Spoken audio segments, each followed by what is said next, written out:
Welcome to the English hall. दोस्तों, आप सबका बहुत बहुत स्वागत है आपके अपने YouTube channel the English hall पर। मेरा नाम है अनुपम दुबे। जो मेरे चेहरे की ये स्माइल है, ये बता रही है कि खासकर दिल्ली यूनिवर्सिटी को स्टूडेंट्स के डिमांड के आगे झुकना पड़ा। तो इस बार बो डाउन हुआ है Delhi university against the demand of the students.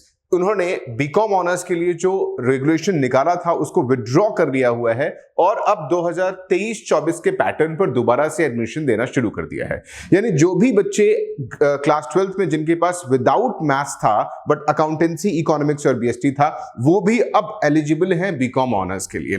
कल ही दिल्ली यूनिवर्सिटी ने अपना ऑफिशियल प्रोस्पेक्टस रिलीज किया हुआ है। इसके पहले काफी सारा बवाल हुआ भी था, काफी सारे लोगों ने वीडियोस बनाई थी, लेकिन मैंने कुछ नहीं दिया था सिर्फ इस वजह से कि मुझे विश्वास था कि हमें वेट करना चाहिए दिल्ली यूनिवर्सिटी के ऑफिशियल प्रोस्पेक्टस के लिए, तब कोई डिसीजन लेना चाहिए। फाइनली कल दिल्ली यूनिवर्सिटी ने अपना ऑफिशियल प्रोस्पेक्टस निकाल दिया। आप देख सकते हो कि इस बार वेबसाइट चेंज किया है, admission.uri.ac.in। यहां पर उन्होंने दो तीन चीजें दी रखी हुई हैं, जैसे बुलेटिन ऑफ इंफॉर्मेशन ये दिया हुआ है इस बार के एडमिशन के लिए, यूजी कोर्सेज के लिए, देन रजिस्ट्रेशन दिया हुआ है सीयूटी यूजी के लिए और पब्लिक नोटिस सीयूटी के लिए। ये अलग कोई नोटिस नहीं है, ये उनका पुराना ही नोटिस है जो सीयूटी ने, एनटीए ने रिलीज किया हुआ है, उसी नोटिस की बात करते हैं। अगर आप देखेंगे तो आईटीपी एडमिशन यानी इंटीग्रेटेड टीचर एजुकेशन प्रोग्राम जो एनसीईटी का एग्जाम है, उसके लिए भी इन्होंने बुलेटिन ऑफ इंफॉर्मेशन दे रखा हुआ है, रजिस्ट्रेशन लिंक आईटीपी के लिए दे रखा हुआ है, पब्लिक नोटिस दे रखा हुआ है। तो जब यहां पर हम जाते हैं बुलेटिन ऑफ इंफॉर्मेशन के लिए, तो आप देखिए यहां पर अगर हम क्लिक करते हैं, यहां पर अगर क्लिक करें, एक मिनट, ये जहां अगर देखें हम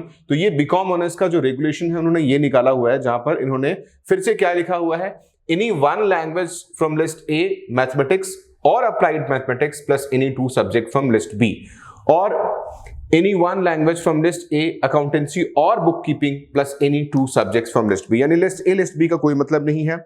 तो किसी के पास भी अगर मैथ्स है तो भी वो बीकॉम ऑनर्स कर सकते हैं, और अगर आपके पास अकाउंटेंसी है तो भी आप बीकॉम ऑनर्स कर सकते हैं। लेकिन अब क्वेश्चन ये आता है कि सिंस नए रेगुलेशन के हिसाब से आप मैक्सिमम 5 सब्जेक्ट्स चूज कर सकते हैं, तो बेटर ये है कि आप अगर मैथ्स है आपके पास तो आप मैथ्स को प्रेफर करें, क्योंकि मैथ्स से आपके पास stats honours, eco honours, BMS, BBA और बीटेक और बहुत सारे कोर्सेज के लिए आप ऑल टुगेदर एलिजिबल हो जाएंगे। लेकिन अगर आप मैथ्स होते हुए भी मैथ्स को हटा करके अकाउंटेंसी रख रहे हैं तो ये कोर्सेज तो पहले ही आपके डाई डाउन हो जाएंगे। अगर आपके पास मैथ्स नहीं है और अकाउंटेंसी इको बीएसटी है तो आप अकाउंटेंसी इको बीएसटी के साथ जा सकते हैं। ऑब्वियसली बहुत से और भी ऑप्शंस आपके पास खुल जाएंगे, बट इनके साथ अगर आप जीटी रखते हैं तो पॉसिबिलिटी ज्यादा बेटर हो जाएगी आपके पास अच्छे कोर्सेज को ट्राई करने के लिए। तो जो लोग भी नाउम्मीद हो चुके थे कि अब इस साल उनका बीकॉम ऑनर्स नहीं हो पाएगा क्योंकि उनके पास मैथ्स नहीं है, Delhi university had to go down against the demands of the students और उन्होंने एक्सेप्ट कर लिया हुआ है पुराने रेगुलेशंस को फिलहाल। और इसके पहले भी दिल्ली यूनिवर्सिटी ने कोई क्लेरिफिकेशन दिया ही नहीं था, उनकी तरफ से कोई नोटिस आया ही नहीं था। वो सीयूटी की वेबसाइट पर आया हुआ था, बट बहुत सा ह्यू एंड क्राई हुआ।